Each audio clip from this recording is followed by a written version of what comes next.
Hello everyone. So this is the third episode of our series on building a blogging app using Django. So in this episode I will teach you how to create your first Django app. So this will be a very basic tutorial. Beginners can follow it. Then you should follow the next video as well. So let's start creating a basic blogging app. So firstly let's do Django admin. So if you haven't installed the Django in your system, so firstly install it via this command. I have already installed, that's why I am seeing these messages as a requirement already satisfied. Then you will able to execute this command. So Django -admin, then start project, then provide the project name. So I will provide it as a project. And you can see here our project folder is created automatically. Now go inside it via cd command. If you list down the files here, you will see a manage.py. So you have to use that file to run your local server and do any sort of things that are related to your specific project. So let's run the local server on it, and let's test that our setup is perfectly working or not. So if you refresh it, then you will see your Django first app. So it is working perfectly.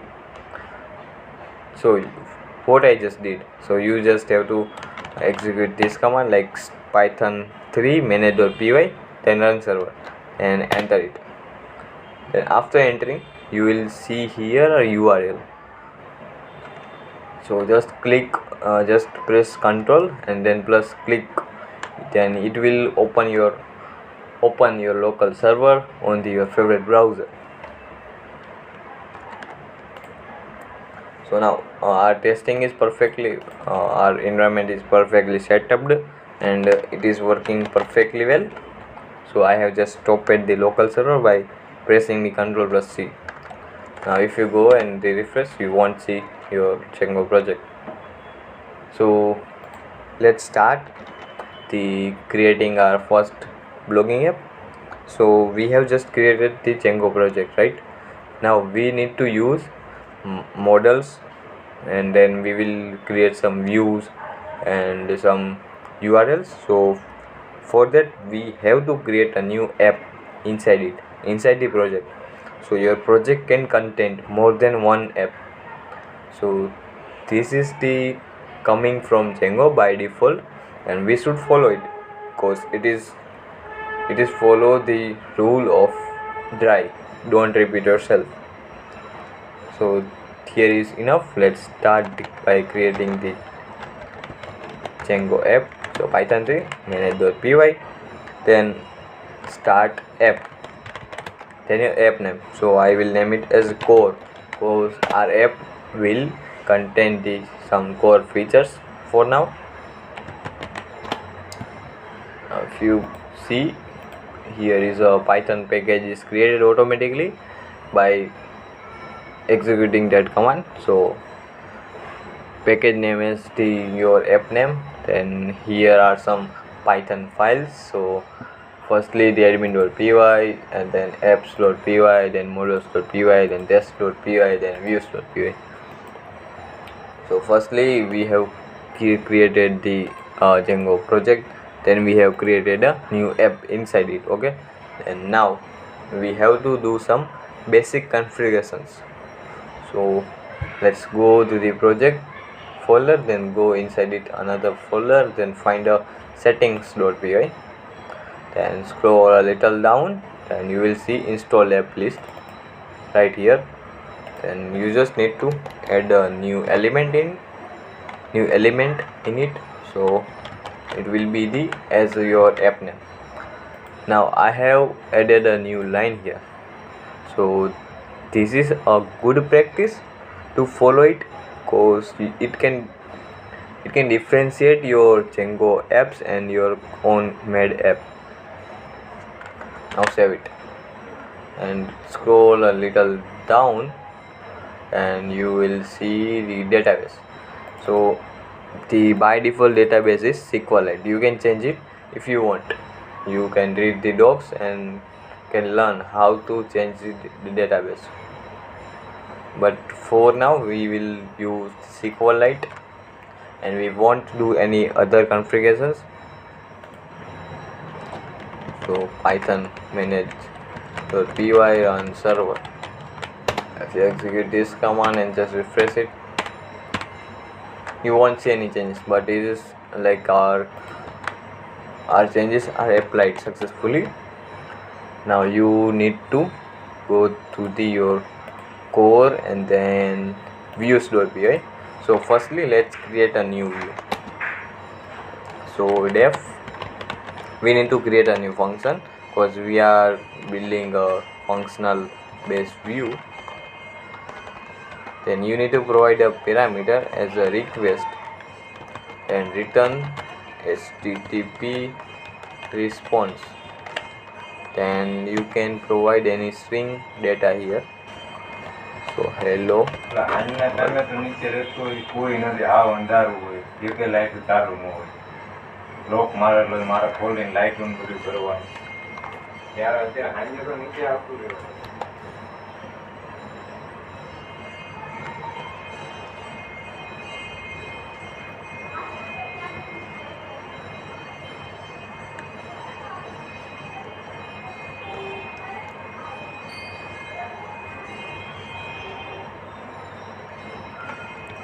For using HTTP response, you need to import it from the Django.shortcut.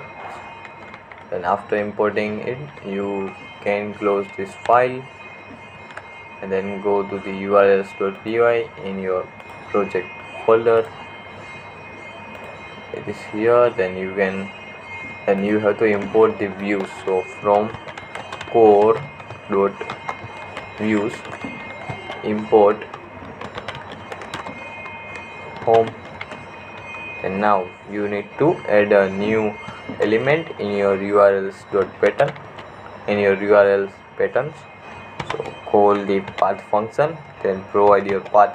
So first parameter will be the path, so we will use the just empty string for the home page. Then you need to provide the view function name, so it is the home. Now save it and then just start your local server and refresh it. You will see the hello world because we have written hello world in the views.py as a return response. If you go and right click on it and click on the view page source, you will see just a string, right? Now if you go and instead of the just string, you write HTML code like this, like I'm starting a HTML tag and then ending a HTML tag, then I'm starting a body tag, then ending the body tag, then between it I am creating a h1 tag, right? And now hello world. If you save it and just refresh it, you will see your hello world as a h1. And if you go and just go to the view page source, you will see the code that you have written. So here is an error that body is ending 2 times. So let's copy paste HTML and paste over here. Now you can refresh it and you will see here is no error. It is working perfectly well. So this is the not most optimized way to show or render your HTML on your web browser. So we also can use another method that is more standardized and industry standard, that is to use templates. So for that we have to firstly create a new folder in your root project folder. so it will be named, you should name it as templates. Then after, you need to do configurations. Go to the settings.py and scroll little up and find a templates list, and inside it find a directory dir key. Then as a value you have to provide base directory slash then your folder's name.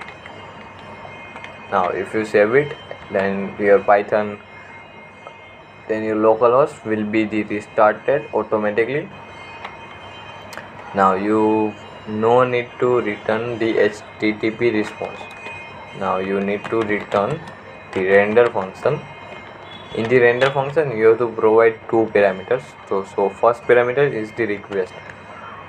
We are getting it from the URLs as a parameter, so you can just pass that as parameter here. Then the second parameter is the template name. So template name will be the home.html. Let's copy the name and let's create a new file inside the templates. So home.html, and now I am using emmet to generate a basic structure of HTML, and here I'll use h1, then blogging app. Now save it and just refresh it. Now you will see the HTML that you have provided, that you have just created as a home.html. Now if you right click, go to the view page source, you will see the same code as you have written here. It is the same code as you have written here. Okay, now you can use the any your front-end library, like you can use React.js and stuff like that.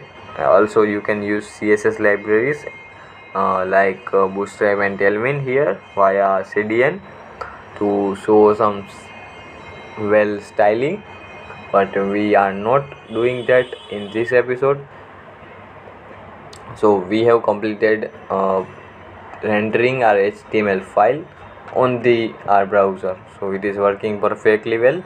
Now we have to provide some other things. So firstly, let's go and create a new h2 tag. Let's create a h3, not h2. Then recent blocks and refresh it. Now we need to provide some recent blocks here, so we have to use CRUD operations for it, for fetching the data from the models. So let's go from the database. So let's go to the models.py and let's create our first model here. So for creating a model in Django, you have to create a new class, and you can name it whatever you want. So I am naming it as a blog. Then you have to extend that class from the models.model. So it is the abstract class for creating a model. Now as a column, you have to provide here some parameters, some data members. So the first data member will be the title. So every block can contain a title, right? Now you can't do like this, like you are creating an empty string, but you have to use like models dot care field. Care field is nothing, it is just character field. You can't use character field as like this. You have to provide max length as well, because it is the required parameter. Now we in our blocks we will have a title and description for now. So description, so I am just writing the short form of it. Then models dot careful, again careful, and in the description we will provide more max length than the title, so it will be the 256. Then save it. Now we have created our model, but we haven't actually query on the database, so we are using Django's ORM. So we just need to write the model, and then Django will create automatically SQL queries and execute it on your database. So for that you have to execute a command that will generate a migration file. So python manage.py make migrations. So command is make migrations, not make migrate. Make migrations, you have to provide the s. So it is showing that in the core migration and then the initial.py. So this have created a migration file. So if you go and just see it, you can see here it is creating, it have created a field, and the id is auto generated, so we haven't provided on the our models, but it will generate it automatically. Then the title and the description. Now it won't apply those changes on the db.sqlite. For applying those changes on the db.sqlite, like our database file, you have to execute another command, that is python 3 manage.py, then migrate, just migrate. Then it will apply all the migration files changes to the your database. Now if you go and just run your local server and refresh on your localhost 8000, it won't show any error, then it is perfectly working. And if you have noticed that in while we are running a local server previously, we are getting error in the console, so it have gone now. So the error was for migration, so we haven't migrated that time. Now we have migrated, so it won't show, right? Now for quitting the local server or the stopping your local server, you have to press Ctrl+C. okay, now go to the admin.py.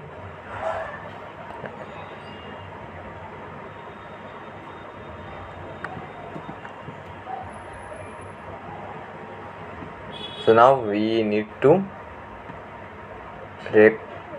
create some records and fetch it from the database to our home page. So for creating the records, we are not creating a custom dashboard at this time, but we will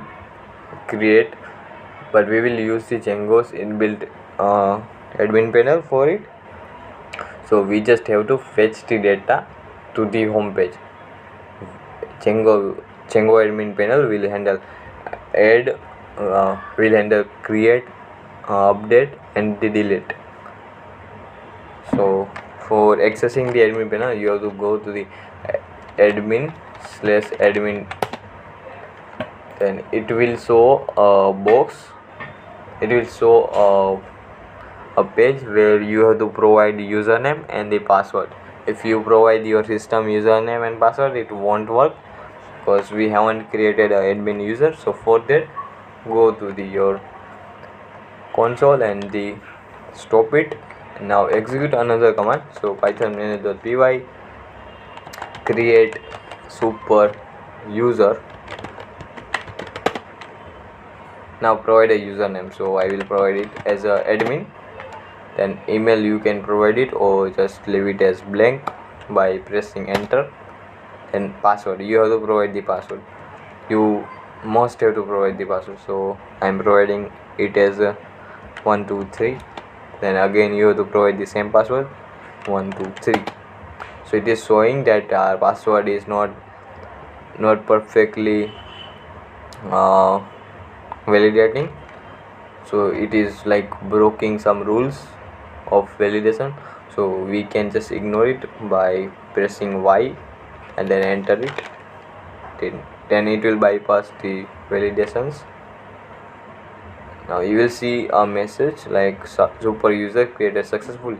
Now if you run your local server again and just write your username and the password and click on the login, it will log into your Django admin panel. So now you can access the group and the users. These both models are created by default by Django. So you no need to you should not change it for now. So now let's go, and we are not seeing our custom model here, so we firstly need to register our custom model. So for that, go to your app directory and then admin.py. Inside the admin.py you have to register your model. So firstly we have to import our model. So from .models import model name was blog. Then you have to execute a function. So function is admin.site dot then the register, then provide your model, so blog. Now save it and you will see your own model here after the refreshing page, and the app name will show here and then your model name. So if you click on your model, then you will see here add blog button. If you click on it, then you will see another page that is like add blog, and that asking for title and description. So let's provide a title. So blog 1 and description. So description of blog 1, and click on the save button. So you have saved the blog. So if you click on the blog object 1, you will see the data that you have just provided. Okay, so let's add another blog for just testing purpose. So blog 2, then description of blog 2 and save. Now let's go to our home page. So view site, it will redirects you to the slash or the home page, and you can see here it won't showing the recent blogs. So for fetching the blogs you have to go to the views.py, and now like we have written, like we are writing, we are not providing our HTML as a string here. So we are returning as like we are using render function to render it, and then we like can't use here Python code, right? But before that we can use the Python code here and just use here f string, and then change this to the dynamic data which we will fetch from the models.py. So the problem is this, but we have a solution. So the solution is, let's use the third parameter of render function. So it is the context. Now you have to create a new dictionary here, because context will take only dictionary, and you have to provide some keys and the values. So the key, let's provide the key as blocks and then your blocks data. So for now I'm just providing a value as a string. so all blocks, right? Now we go and just refresh it. You won't see this text. So for showing it, you have to go to your home.html. Then if you use this Jinja syntax, so this syntax is like double curly bracket, and inside it you have to provide the key name. So if you provide the key name, then refresh it, you will see your string rendering on the page, right? So it is coming from the context. So this is the value of it and this is the key of it.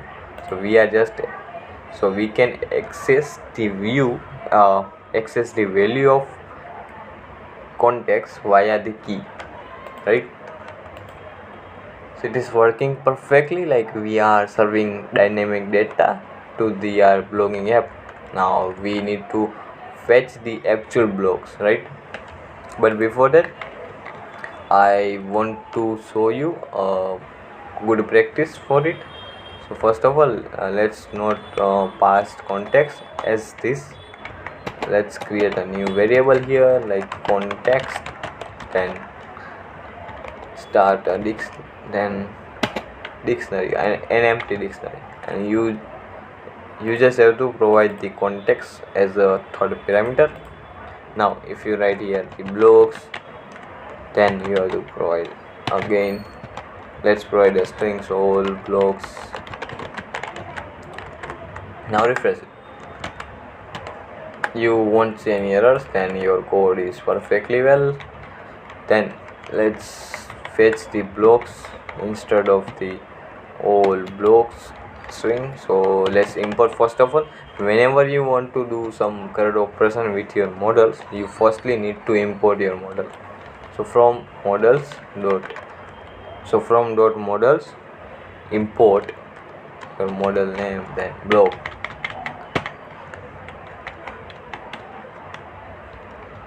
Now as a value you need to write like this, like blog, then objects, then dot all. See, the dot all function will return a query set with all the entries. Now if you refresh it, you will see a query set, right? So query set have two elements. The first element is a blog object 1, the second element is blog object 2, and it is the type of blog model, right? So now you have to iterate over the query set. So for that you have to use the for loop, but if you use the for loop here, you are not able to show it here like on the HTML. So we again need to use another Jinja syntax that is used for for loop. So the syntax goes like this, like firstly a curly bracket, then double percentage sign, then the Python for loop, so for I in blocks, then for, so here we have to end for loop if we have started. So we have started here, so now we need to end the for loop. So for that again curly bracket and double percentage, then end for, right? End for what? End for, don't give the space between it. And if you now render your I here, then see, you can see here blog object 1 and blog object 2. For accessing the title, you can do like I.title and refresh your page, then voila, you can see blog 1 and blog 2, the title that you have given in from your admin panel, from the Django admin panel, right?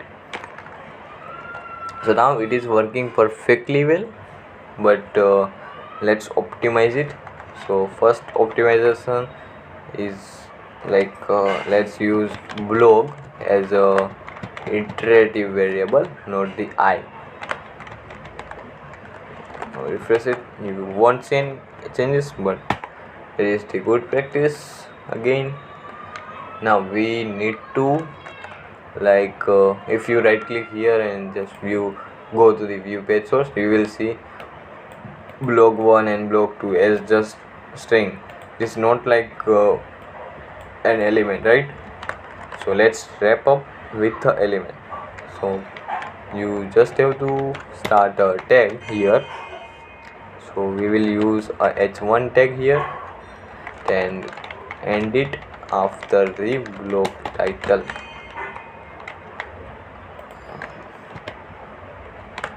Okay, and now refresh it, you will see like this. So it is good, visually appealing. Now duplicate this line and description, and see, you can see the description and the blog title. Now if you right click and go to the view page source, you will see the blocks are coming like just elements. They are not coming like a div. In the div, it will have blog title and blog description, right? So we should not use this type of structure for our projects. So let's wrap this both things in a new div tag.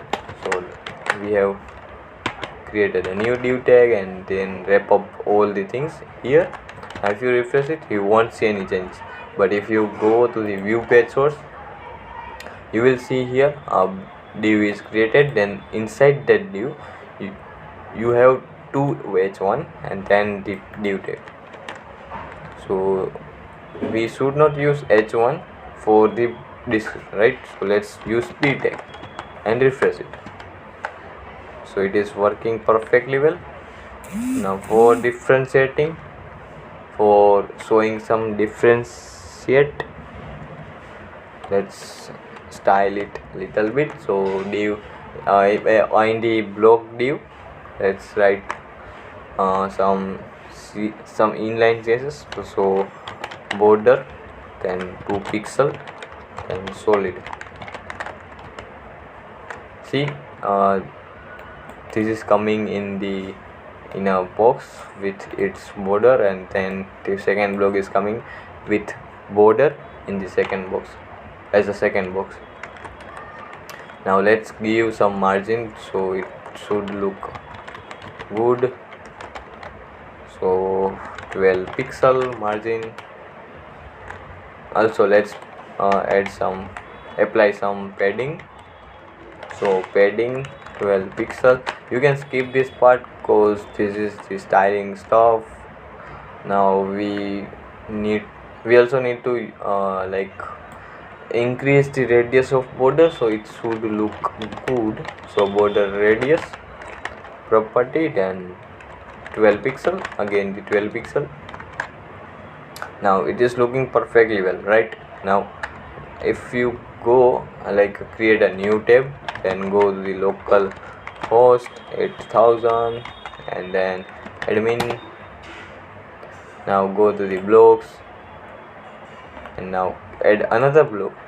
So blog 3 and the description of it. So description of blog 3 and save it. Now if you refresh the home page, you will see the blog are updating perfectly well. And if you now go and delete the first blog, go and click on it, then click on the delete button, then yes, I am sure. Now if you refresh the home page, you won't see the first blog, right? So it is working perfectly well. So this is how you can build a simple CRUD app using Django. Okay, so in the next episode I will show you how to improve it and how to add some advanced functionalities like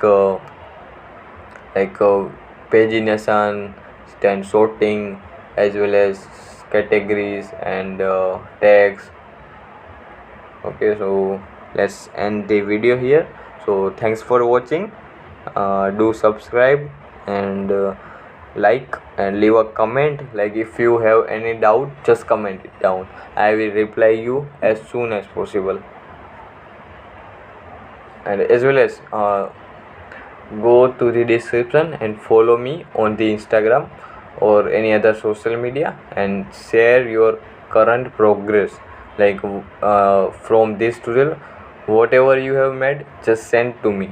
I will give you some feedbacks and we will improve it together. Okay, so that's all for this video.